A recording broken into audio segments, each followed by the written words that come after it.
ప్రభు అయిన యేసుక్రీస్తు పరిశుద్ధ నామమున వీక్షకులందరికీ కూడా వందనాలు తెలియజేస్తున్నాను. లాస్ట్ టైం మనం ఒక ఎపిసోడ్ లో యెహోవా సాక్షులు వారి యొక్క అభిప్రాయాలు ఎలా ఉంటాయి, యేసుక్రీస్తుని గురించి వాళ్ళు ఏమని నమ్ముతున్నారు, దేవుని గురించి వాళ్ళు ఏమని నమ్ముతున్నారు అనేది ఇంతకు ముందు మనం కొన్ని విషయాలు తెలుసుకున్నాము. ఈ రోజు క్రైస్తవ్యానికి అత్యంత ఆధారపూరితమైనటువంటి ఒక విశ్వాసం ఏంటంటే నరకం. ఈ నరకం గురించి యెహోవా సాక్షుల యొక్క అభిప్రాయము లేదా వారి యొక్క అవగాహన ఎలా ఉంటుందో కొన్ని విషయాలు మనం చూద్దాం. లెట్ గాడ్ బి ట్రూ అనే ఒక బుక్ ఉంది. లెట్ గాడ్ బి ట్రూ అనే బుక్ ఇది 1945-46 ఆ మధ్య కాలంలో ఇది ప్రింట్ చేయబడింది. ఇది యెహోవా సాక్షులు ప్రింట్ చేసినటువంటి పుస్తకమే లెట్ గాడ్ బి ట్రూ. అందులో హెల్ అనే విషయాన్ని ప్రస్తావిస్తూ ఏమంటున్నారంటే, this question now May well be asked, what have you to say about the rich man whom the Lord Jesus described as having gone to hell and Lazarus as being carried by the angels into Abraham's bosom. Luke chapter 16 verse 19-31. Doesn't this show that there is a fairy hell with conscious people in it? అంటే ఇక్కడ ఆంతర్యం ఏంటి అంటే, వారు రాసుకున్నటువంటి పుస్తకంలో హెల్ గురించి ప్రస్తావిస్తూ యేసుక్రీస్తు ప్రభువారు చెబుతున్నటువంటి ఈ యొక్క ఉపమానము లాజరు మరియు ధనవంతుడు ఈ ఇద్దరు వ్యక్తులు కూడా, ఒక ఆయనేమో నరకానికి వెళ్ళినట్టు, ఇంకొక ఆయనేమో పరదేశకు వెళ్ళినట్టు అక్కడ వ్రాయబడి ఉండటం అది ఊహాజనితమైన విషయం కాదా అని ప్రశ్నిస్తూ ఉన్నారు. వీరు ఊహాజనితమైనటువంటి విషయం అని వీళ్ళు ఏ విధంగా నిర్ధారిస్తూ ఉన్నారు అంటే, అక్కడ మనం కంటిన్యూగా చదువుతూ ఉంటే, పైన అబ్రహాము రొమ్మున ఆనుకున్నటువంటి లాజరును చూస్తూ ధనవంతుడు అంటాడు, లాజరు లాజరు నీ దగ్గర ఉన్నటువంటి అబ్రహామ నీ దగ్గర ఉన్నటువంటి లాజరును నా యొద్దకు చిటికని వేలి కొన నీటిలో ముంచి నా యొద్దకు పంపుము, నా నాలుక చల్లార్చడానికి, ఎందుకంటే నేను తీవ్రమైనటువంటి వేదన అనుభవిస్తున్నాను. సో ఆ మాటను పట్టుకుని యెహోవా సాక్షులు ఏమంటారు అంటే, అంత దూరంలో ఉన్నటువంటి వ్యక్తి చిటికని వేలు నీళ్లలో ముంచినట్టు అయితే అక్కడి నుంచి ఇక్కడికి ఆ డ్రాప్ పడుతుందా? పడదు కదా. కాబట్టి అది అసందర్భమైనటువంటి వ్యాఖ్య. అది కేవలం ఊహాజనితంగా యేసుక్రీస్తు ప్రభువారు చెప్పిన ఒక ఉపమానమే తప్ప అది ఏమాత్రం వాస్తవం కాదు. కాబట్టి లాజరు చనిపోయిన తర్వాత అతనికి స్పృహ ఉండే పరిస్థితి కనిపించదు. అలాగే ధనవంతుడు కూడా చనిపోయిన తర్వాత స్పృహ ఉండే పరిస్థితి ఉండదు. అయితే అక్కడ కాన్షియస్ ఉన్నట్టు తెలుస్తుంది మొత్తం మీద. కాబట్టి వాస్తవంగా చెప్పాలి అంటే ఇది ఊహాజనితమైనటువంటి కల్పన అన్నట్టు వీళ్ళు మాట్లాడుతూ ఉన్నారు. ఇది మనం చూసుకోవాలంటే లెట్ గాడ్ బి ట్రూ అనే పుస్తకం 78-79 పేజీల్లో ఇది మనం చదువుకోవచ్చు. అలాగే అంటే నరకం లేదు అని చెప్పడానికి వీరు ఇది ఆధారంగా తీసుకోవటం జరుగుతుంది. ఇంకా మనం ముందుకు చదివితే వారి యొక్క సోర్సెస్ లో నుండి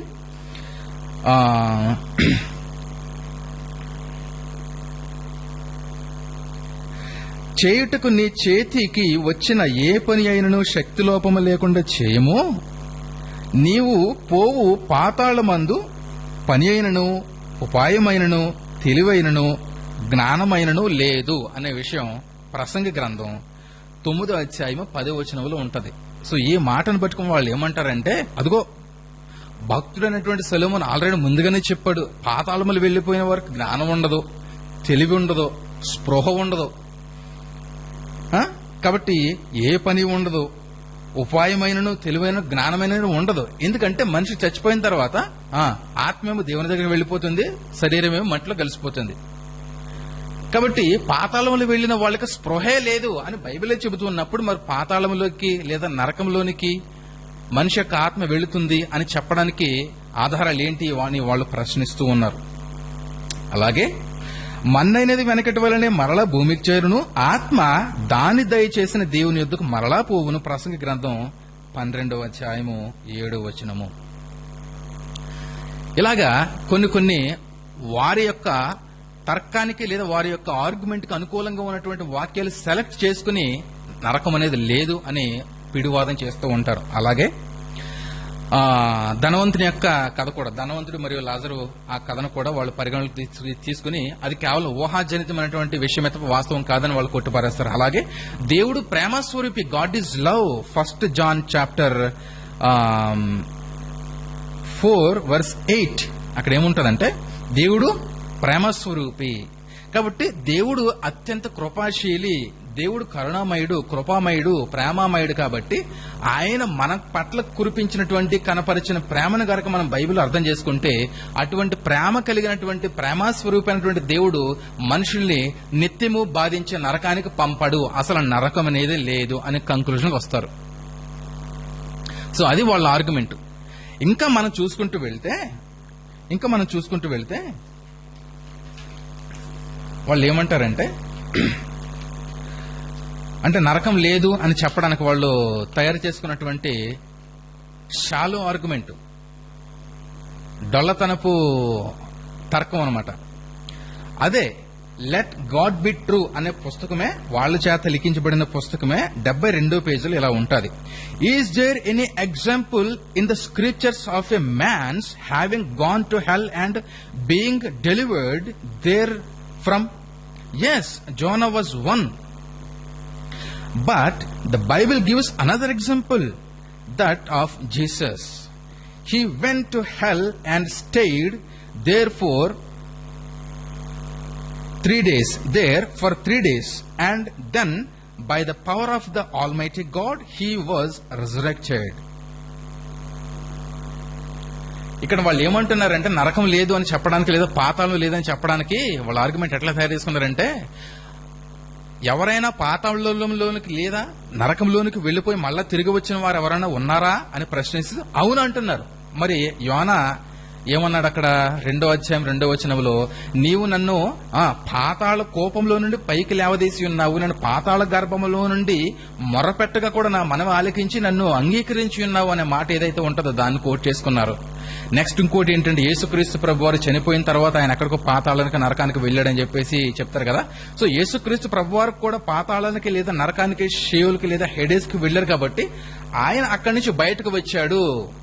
కానీ బైబిల్ ఏం చెబుతుంది, ఒక్కసారి అక్కడికి వెళ్తే మళ్ళీ బయటకు రావడానికి వీల్లేదు. కానీ వీళ్ళు వచ్చారు కాబట్టి అది లేదు. అట్లా మాట్లాడతారు వాళ్ళు. ఉంది అంటే అక్కడికి వెళ్తే మళ్ళీ బ్యాక్ రావడానికి వీల్లేదు, ఒకవేళ లేదు అంటే మరి వెళ్లి మళ్ళీ వెనక్కి వచ్చారు కదా. So that is the logic, there logic. But Bible has given clear answer. In first Samuel chapter 2, I think 2 Samuel ఏముంటదంటే, జనులను సజీవులుగాను మృతులుగాను చేయువాడు యెహోవా, పాతాళమునకు పంపుచు అందులో నుండి రప్పించువాడు ఆయనే. దేవునికి స్తోత్రం. దీనికి మాట ఏంటి, దీనికి అర్థం ఏంటి అంటే, దేవుడికి ఆ సామర్థ్యం ఉంది. ఒక మనిషిని అవసరమైతే నరకానికి పంపించటం లేదా పాతాళానికి పంపించి మరలా ఆయన శక్తి సామర్థ్యాల చేత తిరిగి రప్పించడం అనేది ఆయనకు పవర్ ఉందని చెప్పడానికి బైబిల్లో అవి డిస్క్రైబ్ చేయబడ్డాయి, అవి అట్లా చేయబడ్డాయి. ఒకవేళ నిజంగా ప్రభు నేను పాతాళం వల్ల ఉన్నాను కాబట్టి నన్ను రక్షించు ప్రభు అని చెప్పేసి యోనా ప్రార్థన చేసినప్పుడు చేయి అందించకపోతే దేవుడు is incapable to save him. But God is almighty. కాబట్టి దేవుని గురించి ఏం చెబుతున్నది అంటే, జనులను సజీవులుగాను మృతులను గాను చేయవాడు యెహోవాయే, పాతాళమునకు పంపుచు అందులో నుండి రప్పించువాడును ఆయనే. కాబట్టి యోనా చనిపోయి పాతాళంలో ఉన్నప్పటికీ కూడా దేవుని యొక్క హస్తము అతన్ని కాపాడింది. అలాగే యేసుక్రీస్తు ప్రభువారు కూడా చనిపోయిన తర్వాత నరకానికి గాని లేకపోతే పాతాళానికి గాని వెళ్ళాడు అంటే ఆ ప్రదేశానికి స్వతహాగా వెళ్లి బయటకు రావడానికి ఆయనకు శక్తి సామర్థ్యాలు ఉన్నాయి అనే విషయం ఇక్కడ మనం స్పష్టంగా అర్థం చేసుకోవాలి. అంతే తప్ప ఇది లేదని కానీ లేకపోతే కాదు అని కానీ కొట్టిపారేయడానికి వీల్లేదు. అది ఆల్రెడీ ఉంది బ్రదర్ దీంట్లోని, అగ్ని ఆరదు పురుగు చావదు. సో వీళ్ళందరూ కూడా ఈ యెహోవా సాక్షులనే వాళ్ళు ఈ ఒక భయంకరమైనటువంటి తర్కాన్ని వాళ్ళు బైబిల్ కి సపోర్ట్ చేయకపోయినప్పటికీ కూడా వారి యొక్క తర్కానికి బైబిల్ లేఖనాలను తగిలించుకుంటేనే తప్ప వాల్యూ ఉండదు అనుకుని వాళ్ళు మాట్లాడుతున్నారు తప్ప వాస్తవంగా చెప్పాలంటే బైబిల్ నరకం లేదు అని చెప్పడం లేదు. నరకం ఉంది. అయితే ధనవంతుడు పడుతున్నటువంటి ఆ భయంకరమైనటువంటి శిక్షను మనకు తెలియచేయడానికి అతను దాహం అడుగుతున్నాడు తప్ప వాస్తవంగా అక్కడి నుంచి అక్కడికి దాహం పంపిస్తాడని కూడా కాదు అక్కడ అర్థం. సో అంత భయంకరంగా నేను ఇబ్బంది పడుతున్నాను, దాహం వేసి అంత భయంకరంగా నేను ఈ బాధ అనుభవిస్తున్నాను, కాబట్టి నాకు ఆ విధంగా నేను సహాయం చేయి అనే ఒక ఉపమానపరమైనటువంటి మాట అతను సహాయాన్ని కోరుతున్నాడు. ఇంకోటి ఏంటి అంటే ఇది వాస్తవము అని నిర్ధారించడానికి డిక్షనరీ చదవక్కర్లేదు. అంటే ఈ యేసుక్రీస్తు ప్రభు వారి చేత ప్రస్తావించబడినటువంటి లాజరు మరియు ధనవంతుని యొక్క కథ నిజము, అది యథార్థము అని చెప్పడానికి డిక్షనరీస్ మనం రిఫర్ చేయక్కర్లేదు, కామెంటరీస్ రిఫర్ చేయక్కర్లేదు, పెద్ద పెద్ద బైబిల్ స్కాలర్స్ మనం అడగక్కర్లేదు. అక్కడే కామన్ సెన్స్ మనం కొంచెం ఉపయోగించినట్టయితే అది ఉపమానం కాదు, యథార్థం అనే విషయం తెలుస్తుంది. Exactly brother, thank you so much for remembering. Yes, అక్కడ పాయింట్ ఏంటంటే చూడండి, యేసుక్రీస్తు ప్రభువారు ఎప్పుడు కూడా ఉపమానం చెప్పినప్పుడు ఒక మనుషుండెను అనేవాడు, లేకపోతే ఒక మనుష్యుడు లేదా వేరే, అంటే ఆయన మాట్లాడుతున్న వైఖరి ఇది ఉపమానము లేదా ఇది కథ అనే విషయం మనకి బోధపడుతుంది. ఆ విధంగా మాట్లాడేవాడు. కానీ ఇక్కడ పేర్లు ప్రస్తావిస్తున్నాడు. లాజరు అనే వ్యక్తి లిటరల్, అలాగే Abraham also literal. That is not figurative term. నిజంగా చెప్తున్నాడు యేసుక్రీస్తు ప్రభు, అబ్రహాము రొమ్మును ఆనుకున్నాడు లాజరు. అలాగే ధనవంతుడు కూడా ఒకడు ఉండెను, అతడు చనిపోయి పాతి పెట్టబడెను. ఇదంతా లిటరల్ గా జరిగినట్టు యేసుక్రీస్తు ప్రభు వారు యథాతథంగా ఉపమానం కాదు అని నిరూపిస్తూ యథార్థ సంఘటనని తెలియజేస్తున్నాడు. సో యేసుక్రీస్తు ప్రభు వారు మాట్లాడిన ఉపమానాలన్నిటిలో కూడా పేర్లు ప్రస్తావించబడలేదు, కానీ ఇక్కడ పేర్లు ప్రస్తావించబడ్డాయి. ఎస్, ఇక్కడ ఏంటి అంటే యేసుక్రీస్తు ప్రభు వారు ఏం చెబుతున్నాడంటే సమాచారం మనకి, చనిపోయిన తర్వాత ఒక నెమ్మది కలిగిన ప్రదేశము ఉంది, ఒక భయంకరమైనటువంటి బాధాకరమైన ప్రదేశం కూడా ఉంది అని కళ్ళకు కట్టినట్టు యేసుక్రీస్తు ప్రభు వారు స్పష్టంగా చెబుతున్నాడు. మరి ఇంత స్పష్టంగా రాయబడినటువంటి విషయాన్ని వాళ్ళు నరకము కాదు, ఉపమానము లేదా ఫెయిరీ టైల్ అని చెప్పేసి కొట్టిపారేస్తున్నారంటే బహుశా వాళ్ళకి ఈ బైబిల్ మింగుడు పడకపోవచ్చు, లేదా ఇనుబడింపజేసుకోలేకపోవచ్చు. That is the concept. అంతే, అసలు తీర్పే లేదు అంటే మనిషి వెచ్చలుడిగా పాపం చేసేయచ్చుగా. There is no limits. He can commit any type of immoral or unethical activity because there is no hell. చాలా ప్రశ్నలు వాళ్ళు ఎదుర్కోవాల్సిన పరిస్థితి యెహోవా సాక్షులకు లభిస్తుంది నరకం లేదు అంటే. Okay, so what Bible says about the hell to support to prove it that it really exist. నరకం అనేది ఉంది అని చెప్పేసి బైబిల్ ఏ విధంగా సపోర్ట్ అని మనం లేఖనాలు చూసినట్టయితే, అపోస్తలుడైనటువంటి పౌలు తెస్సలోనికయ సంఘానికి 2 పత్రికలు రాశాడు. ఆ 2 పత్రికలు మాట్లాడుతూ దేవుని నెరుగని వారికి, మన ప్రభువైన యేసు సువార్తకు లోబడిన వారికి ప్రతిదండన చేయు. అది ఎప్పుడు ప్రతిదండన? After death. అంతే, భూమి మీద బ్రతుకున్నప్పుడు కాదు. దేవుని నెరుగని వారికిని, మన ప్రభువైన యేసుక్రీస్తు సువార్తకు లోబడిన వారికి ప్రతిదండన చేయునప్పుడు మిమ్మును శ్రమపరచు వారికి శ్రమయు, శ్రమ పొందుచున్న మీకు మాతో కూడా విశ్రాంతియు అనుగ్రహించుట వలన దేవునికి న్యాయమే. ఆ దినమున తన పరిశుద్ధుల యందు మహిమపరచబడుటకు, విశ్వసించు వారందరి యందు ప్రశంసింపబడుటకు ప్రభు వచ్చినప్పుడు అట్టువారు ఆయన సముఖము నుండి, ఆయన ప్రభావం మందలి మహిమ నుండి పారదోలబడి నిత్య నాశనమను దండన పొందుదురు. ఇది స్పష్టంగా అపోస్తలుడైనటువంటి పౌలు నిర్ధారిస్తున్నటువంటి ట్రూ సత్యం ఇది. సో నిత్య నాశనమను దండన పొందుదురు. వీళ్ళు ఎవరు అంటే దేవుని యొక్క సువార్త విన్నప్పటికీ కూడా ఆయన ఆజ్ఞకు లోబడిన వారు, యేసుక్రీస్తు ప్రభువారి యొక్క రక్తము చిందించడం వలన పాపక్షమాపణ కలిగిందనే వార్త విన్నప్పటికీ కూడా దాన్ని విభేదించేవారు ఎవరైతే ఉంటారో వారికి దండన అనే స్పష్టమైన విషయం అపోస్తలుడైన పౌలు నరకముని గురించి చెబుతున్నటువంటి విషయం మనం మన తెస్సలోనిక 2వ పత్రికలు మనం చూస్తూ ఉన్నాం. ఇంకా మనం చూసుకున్నట్టయితే యేసుక్రీస్తు ప్రభువారు ఆయన ఉటంకించిన విషయాలన్నిటిలో కూడా పెద్ద సబ్జెక్టు లాజరు ధనవంతునిది. ఆ తర్వాత మత్తయి సువార్త 25వ అధ్యాయం 31 నుండి 41 వరకు ఉంటది.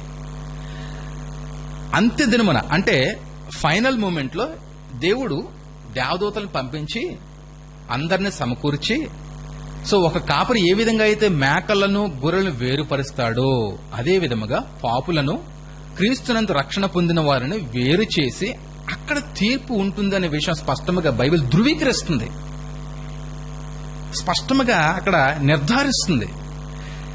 లాస్ట్ లో మనం చూసినప్పుడు అంటే మత్తయి సువార్త 25:31 నుండి 41 లాస్ట్ వరకు చూసుకున్నట్టయితే అక్కడ ఒక మాట ఉంటుంది, 41 అనుకుంటా. అప్పుడు ఆయన ఎడమ వైపున ఉండు వారిని చూసి, శపింపబడిన వారలారా, నన్ను విడిచి అపవాదికిని వాని దూతలకును సిద్ధపరచబడిన నిత్యాగ్నిలోనికి పొండి. That's it. So Jesus Christ is declaring that hell does exist. అసలు నరకం అనేది ఉంది అనేది యేసుక్రీస్తు ప్రభువు స్వయంగా ఆయన చెబుతూ ఉన్నాడు ఇక్కడ.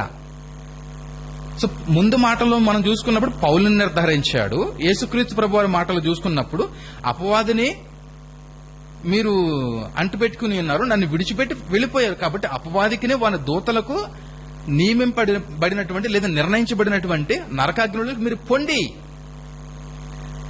బహుశా యెహోవా సాక్షులు ఈ యొక్క ఉపమానం లేకపోతే యేసుక్రీస్తు ప్రభువారు నరకాన్ని గురించినటువంటి డిక్లరేషన్ చదివి ఉండరేమో. ఒకవేళ చదువున్నప్పటికీ దీన్ని ఎదుర్కోవడానికి వారి దగ్గర ఆధారం లేకపోయేటప్పటికి దీన్ని నొక్కుపెట్టి ఉండొచ్చు. కానీ దేవుని వాక్యం ఎంత నొక్కుపెడితే అంత బయటకు వస్తుంది. దేవుని స్తోత్రం కలిగిన గాక. సరే, ఇక ముందుకు చూసుకుందాం. అపోస్తలుడైనటువంటి యోహాను, ఇప్పుడు మనం పౌలు చూసుకున్నాం, యేసు ప్రభువారిని చూసుకున్నాం, యోహాను చూసుకుందాం. ప్రకటన 20 అధ్యాయం 11-15 వచనాలు ఏమంటున్నాయంటే ఇక్కడ, మరియు గొప్పవారేమి కొద్దివారేమి మృతులైన వారందరూ ఆ సింహాసనం ఎదుట, ఇది ఫైనల్ జడ్జిమెంట్, ఇది ఫైనల్ జడ్జిమెంట్ అండి ఇది. మరియు గొప్పవారేమి కొద్దివారేమి మృతులైన వారందరూ ఆ సింహాసనం ఎదుట నిలువబడి ఉండుట చూచితిని. అప్పుడు గ్రంథములు విప్పబడిను, మరియు జీవగ్రంథమును వేరొక గ్రంథము విప్పబడిను. ఆ గ్రంథముల యందు వ్రాయబడి ఉన్న వాటిని బట్టి తమ క్రియల చొప్పున మృతులు తీర్పు పొందిరి. అక్కడ ఇంకా మనం చూసుకున్నట్టయితే యుగయుగాల్లో కూడా నరకాగ్నిలో మనుషులు వెళతారనే మాట స్పష్టంగా అక్కడ మనం చూస్తాము. ప్రకటన 20 అధ్యాయం 11-15 వచనాలు. అలాగే యేసుక్రీస్తు ప్రభువారు కోట్ చేసిన మరొక మాటను మనం చూసుకుందాం. ఇది మరీ సాలిడ్ గా ఉంటుంది పాయింట్. మత్తయి సువార్త 23 అధ్యాయం 33. మత్తయి సువార్త 23 అధ్యాయం 33. సర్ప సంతానమా, సర్పములారా, ఓ ఈ సర్పెంట్స్, సర్పములారా, సర్ప సంతానమా, నరక శిక్షను మీరు ఎలాగో తప్పించుకుందరు. Jesus Christ is asking them, how can you escape from the hell? మీరు ఎట్లా తప్పించుకుంటారు అసలు నరక శిక్ష నుండి? నేను ప్రవక్తల మాట ప్రకారం, గ్రంథములలో వ్రాయబడిన ప్రకారం మీ యొద్దకు వచ్చాను. నేను నా కోసమే మీరు చూస్తున్నారు, మెస్సయ్యగా నేను వస్తానని చెప్పి. కానీ నా క్రియలను బట్టి మీరు విశ్వసించలేదు, నన్ను మీరు అపార్థం చేసుకున్నారు. నేను చేస్తున్న అద్భుత క్రియలు మీరు చూసి కూడా గ్రహించలేదు.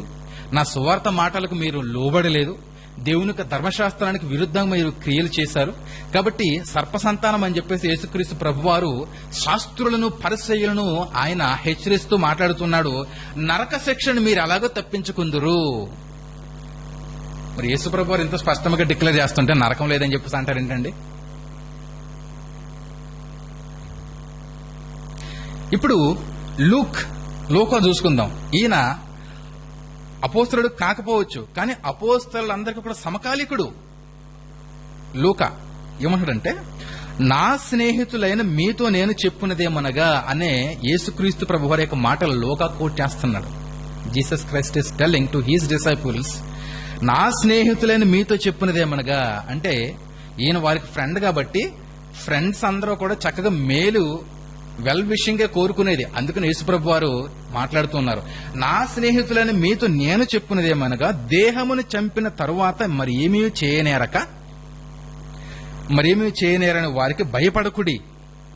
ఓకే, దేహమును చంపిన తర్వాత మరి ఏమీ నేరని వారికి భయపడకుడి. ఎవనికి మీరు భయపడవలనో మీకు తెలియజేతును. చంపిన తరువాత, it's important point here, Jesus Christ is telling, చంపిన తరువాత నరకములో పడద్రోయ శక్తి గల వానికి భయపడుడి. ఆయనకే భయపడుడి అని మీతో చెప్పుచున్నాను. లోకా సువార్త 12:4-5 వచనాలు. యేసుక్రీస్తు ప్రభువారి మాటల్లో చాలా ఆంతర్యం దాగి ఉంది ఇక్కడ. చూడండి, ఇందాక మనం చెప్పుకున్నట్టు చచ్చిపోయిన వారికి స్పృహ ఉండదు, చచ్చిపోయిన వారికి తెలివి ఉండదు, చచ్చిపోయిన వారికి ఏమి వినిపించదు, చచ్చిపోయిన వారికి దృష్టి ఉండదు. చచ్చిపోయిన తర్వాత మనిషి మట్టిలో కలిసిపోవడం జరుగుతుంది. ఆత్మ దయచేసిన దేవుని వద్దకు వెళ్లిపోతుందని చెప్పేసి వాళ్ళు డిక్లేర్ చేశారు కదా యెహోవా సాక్షులు. మరి యేసుక్రీస్తు ప్రభువు ఏమంటున్నారు ఇక్కడ? ఏమంటున్నారంటే చనిపిన తరువాత నరకములో, చచ్చిపోయిన తర్వాత మళ్ళీ మనిషికి స్పృహ ఉండదు కదా, unconscious. Then how can God throw them into hell? అంతే కదా, చంపిన తర్వాత నరకములో పడద్రోయబడుతున్నారు అంటే something is there in hell. That is eternal torment అన్నమాట. అది భయంకరమైనటువంటి పాతాళములో అగ్నిగుండంలో బాధపడే శిక్షను గురించి యేసు ప్రభువు వారు స్పష్టంగా మాట్లాడుతున్నారు. ఏంటంటే చంపిన తర్వాత నరకముంది, చనిపోయిన తర్వాత నరకముంది. సో ఆ నరకములో పడవేయబడే మనుషులందరూ మీరు దేవునికి భయపడండి అని చెప్పేసి యేసు ప్రభువు వారు స్పష్టంగా ఇక్కడ చెబుతున్నారు. సో ఈ మాటల్ని లోక భక్తుడు కోట్ చేయటం జరిగింది. అలాగే మత్తయి సువార్త 10:28 కూడా సేమ్ అట్లాంటిదే ఉంటుంది. మరియు ఆత్మను చంపనేరక దేహమునే చంపు వారికి భయపడకుడి గాని ఆత్మను దేహమును కూడా నరకములో నశింపజేయగల వారికి మిక్కిలి భయపడుడి. సింపుల్. అంటే నరకములో నశింపజేయగల వాడు ఎవరు అంటే దేవుడు ఒక్కడే.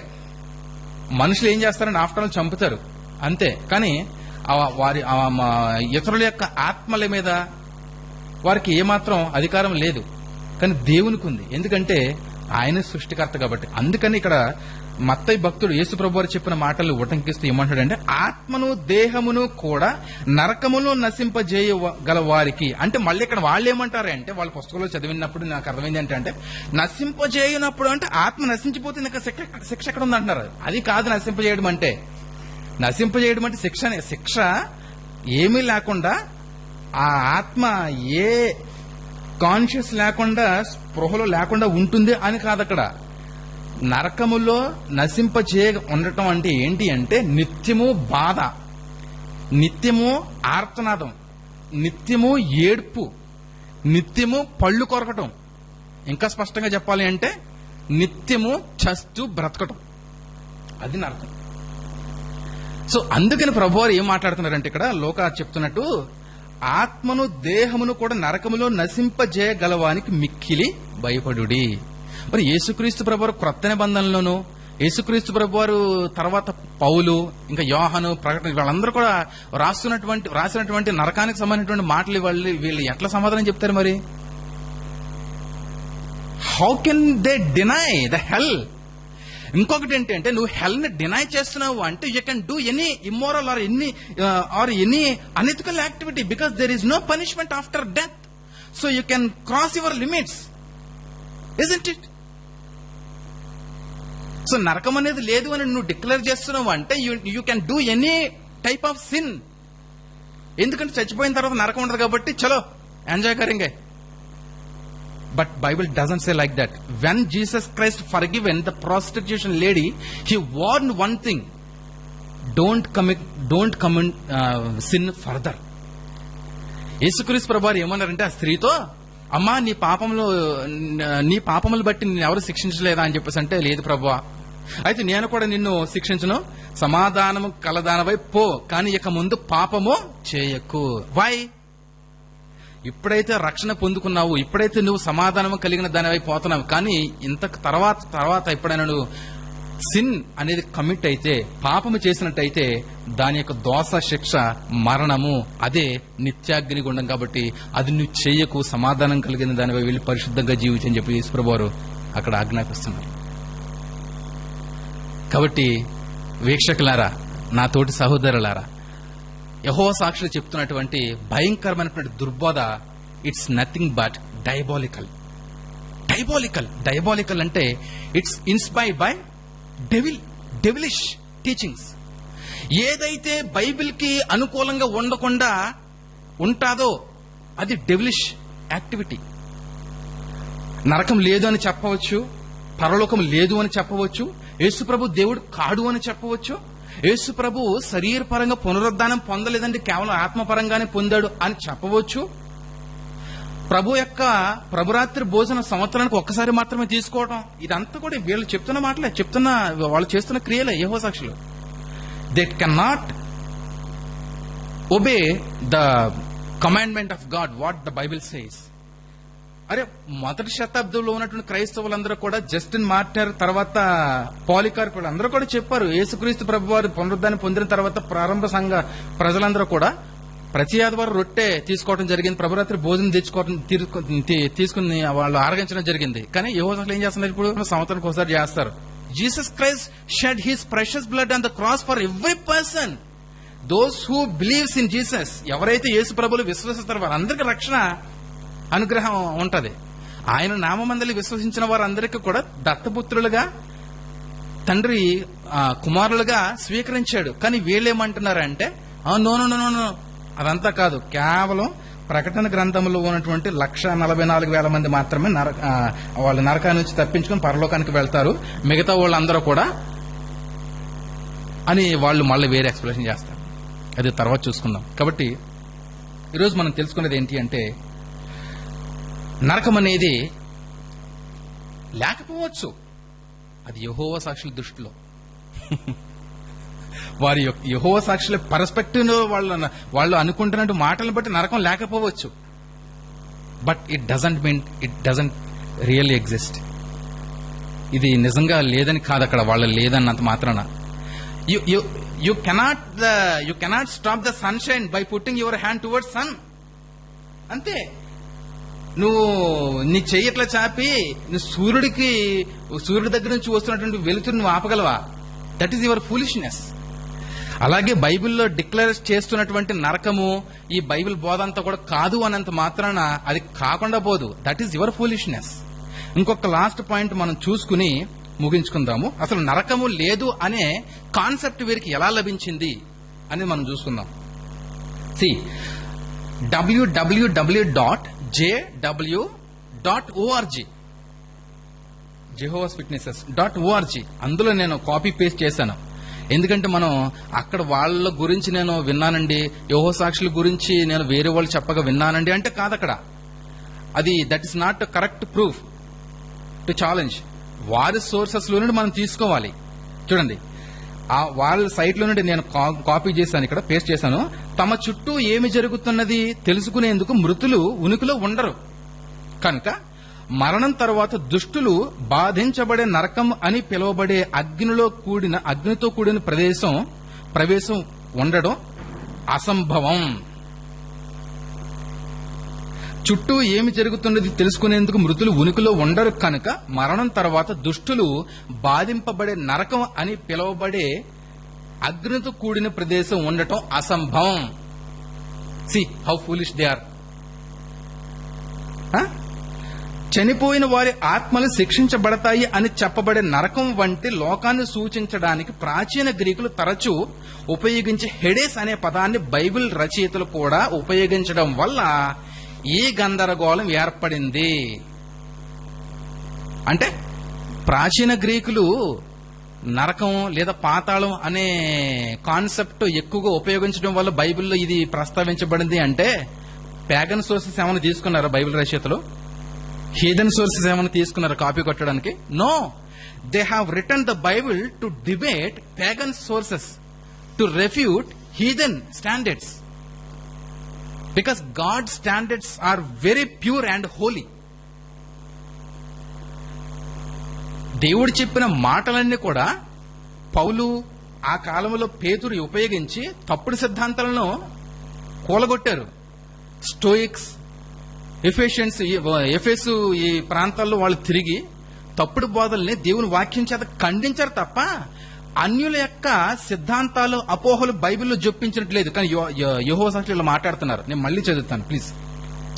తమ చుట్టూ ఏమి జరుగుతున్నది తెలుసుకునేందుకు మృతులు ఉనికిలో ఉండరు కనుక మరణం తర్వాత దుష్టులు బాధించబడే నరకం అని పిలువబడే అగ్నితో కూడిన ప్రదేశం ఉండటం అసంభవము. తమ చుట్టూ ఏమి జరుగుతున్నది తెలుసుకునేందుకు మృతులు ఉనికిలో ఉండరు కనుక, మరి మృతులు ఉనికిలో ఉండరు కనుక అని అంటే గనక మరి నువ్వు అంటున్నావు కదా పాతాళములుండి మరి యోహాను ఎలా కేకలేహాడు? That is the point. మరి ధనవంతుడు మరి ఎట్లా పిలుస్తున్నాడు అబ్రహాముని? అబ్రహమ, how can he call? Because he is unconscious according to your sources only. I'm questioning you.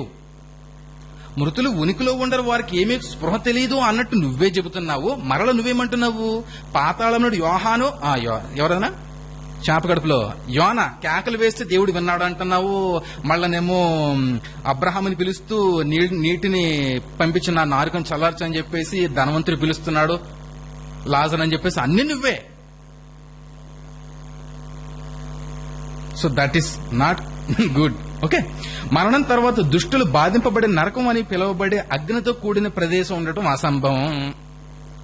Last conclusion ఏంటంటే చనిపోయిన వారి ఆత్మలు శిక్షించబడతాయి అని చెప్పబడే నరకం వంటి లోకాన్ని సూచించడానికి ప్రాచీన గ్రీకులు తరచూ ఉపయోగించే హేడేస్ అనే పదాన్ని బైబిల్ రచయితలు కూడా ఉపయోగించడం వల్ల, కానీ అది తప్పు అని చెప్పేసి మిగతా స్క్రిప్చర్స్ అన్ని కూడా మనం తెలుసుకున్నాం. యేసు ప్రభు వారు సర్ప సంతానం అని వారిని హెచ్చరించడం, రాబోయే నరకాగ్ని నుండి మీరు ఎలా తప్పించుకుంటారు. తర్వాత మత్తయి సువార్త 20:31 నుండి 41 వరకు మనం చూసుకున్నాము. అపవాదికి వాని దూతలకు నియమించబడినటువంటి నరకంలోనికి మీరు వెళ్ళండి పొండి అని చెప్పేసి అన్నట్టు. తర్వాత తెస్సలోనిక సంఘానికి రాస్తున్న పౌలు మాటలు, అపోస్తుడైనటువంటి యోహాను ప్రకటన గ్రంథానికి రాసినటువంటి ప్రకటన గ్రంథంలో రాసిన విషయాలు, ఇవన్నీ కూడా నరకము ఉన్నది అని స్పష్టంగా ధృవీకరించే మాటలు. ఏ కోశాన కూడా నరకము లేదు అని చెప్పడానికి ఏమాత్రం వీల్లేని విధంగా కట్టుదిట్టంగా స్పష్టంగా చెప్పబడ్డాయి. యేసుక్రీస్తు ప్రభువారు ఏదో ఉపమాన రీతిగా చెప్పినట్టు లేదు, అక్కడ స్పష్టంగా ఇదిమిద్దముగా ఉన్నాయి. అక్కడ ఒక మనుషుడు ఉండెను, ఒక మనుషుడు దేశాంతరం పోయిను అనలేదు. అక్కడ లాజరు అనే వ్యక్తి ఉండెను, ధనవంతుడు ఉండెను, అబ్రహాము ఉండెను అని అని చెప్తూ యేసుప్రభు వారు ఆ రియాలిటీని చూపిస్తూ అక్కడ ఉన్నటువంటి ఇన్సిడెంట్ నిజంగా జరిగింది అనే మాట ప్రభు వారు ప్రస్తావిస్తున్నారు అక్కడ. It's not the parable. There is no need to refer whether it is parable or not to know, because the Bible clearly says it is not the parable, it is the event. నిజంగా జరిగిన యథార్థ సంఘటన. కొంతమంది ఏమంటారంటే తర్జన పడతా ఉంటారు, ఇది అంత ఉపమానం అండి బాబు, ఇది కాదు, నిజంగా కాదు ఇది, ఎందుకంటే యేసు ప్రభు వారు ఏదో మామూలుగా అంటే చెప్పాడు కానీ ఇది ఉపమానం అని చెప్పి. నో, ఉపమానం కాదు, ఇది రియల్. నా కన్సిడరేషన్ బట్టి ఖచ్చితంగా ఇది ఉపమానం కాదు, వాస్తవం అని చెప్పగలను. ఎందుకంటే యేసు ప్రభు వారు ఉపమానంలో ఎప్పుడు కూడా పేర్లు ప్రస్తావించలే. ఇక్కడ 3 పేర్లు: Abraham, father of the nation, విశ్వాసులకు తండ్రి; లాజరు. ఇంకా వీటన్నిటిని బట్టి కూడా మనం తెలుసుకునేది ఏంటి అంటే నరకం అనేది ఉంది అనేది. కాబట్టి ఒకవేళ యెహోవా సాక్షులు మీ దగ్గరకు వచ్చి హృదయపూర్వకంగా మీతో మాట్లాడుతూ, చాలా ప్రేమపూర్వకంగా మీతో మాట్లాడుతూ ఉన్నట్టయితే దయచేసి వారి మాటలు విషపూరితమైన మాటలు, విషపూరిత భావాజాలంతో నిండినటువంటి మాటలు అని మీరు గ్రహించి వారితో వాదనకైనా దిగండి, లేదా వాదించే శక్తి లేకపోతే మరోసారి మీ ఇంటి గడప తొక్కొద్దనైనా మీరు చెప్పండి. దేవుడి కొద్ది మాటలు దీవించిన గాక.